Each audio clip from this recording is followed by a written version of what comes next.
bit about you and Bantay Kita, right? And what do you do? What are the main challenges that you're seeing in government? Hi, Bon. Thank you for accepting talking to us. So our colleagues around the world can have the opportunity to know you. Tell us your name and the organization you work with.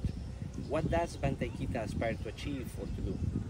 Thank you for this interview. My name is Bon Besmanos, and I have been working for Bantay Kita since 2009 and officially since 2015. So my previous organization, Alternate Forum for Research in Mindanao, was a founding member of Bantay Kita. And Bantay Kita is a strategy by the civil society and organizations in the Philippines to push for more accountability and transparency in the extractive sector. That's great. Thank you, Bon. What will you say are the main governance challenges you observe in the Philippines in general? And how do those challenges affect the work you and other organizations like yours do? In the context of extractive industry in the Philippines, the main challenges that we have observed is the weak capacity of our government to monitor the social and environmental impacts of the extractives industry in the Philippines. So it created a lot of problems from the communities on the ground. And we are a poor country, so the presence of extractive industry that are less regulated and less monitored all the more exacerbate the poverty in the rural areas. So then that affects all our work in empowering the communities, because their livelihood is very much affected by the impacts, the externalities of the extractive industry. Thank you, Bon. We are now in the island of Mindanao, where we are learning from grassroots organizations challenges and how they tackle them. What is particular to Mindanao that adds to the complexity of governance challenges, particularly in the extractive sector? Mindanao has a very unique context. We have experienced wars 40 years ago, and up to there are still some conflicts in the islands. Because this is like there are different groups living in the island. We have the indigenous people, we have the Muslim Filipinos, and we have the settlers.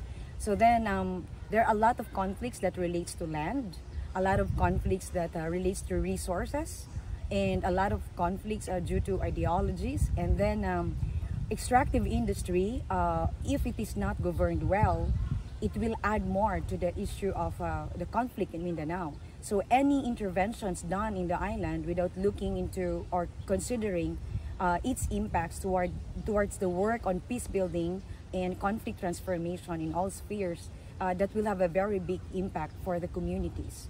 So then it's really important to tackle resource governance. It's very important to look into platforms that are available so that anyone can join in the table and talk about, share ideas, and talk about issues and resolve those things to be able to be moving in the future with a more peaceful and pluralistic Mindanao. That's fantastic, Bon. Thank you very much. What are you hearing from local civil society organizations, from local authorities, that could help overcoming challenges, governance challenges, and achieve the goals of local organizations?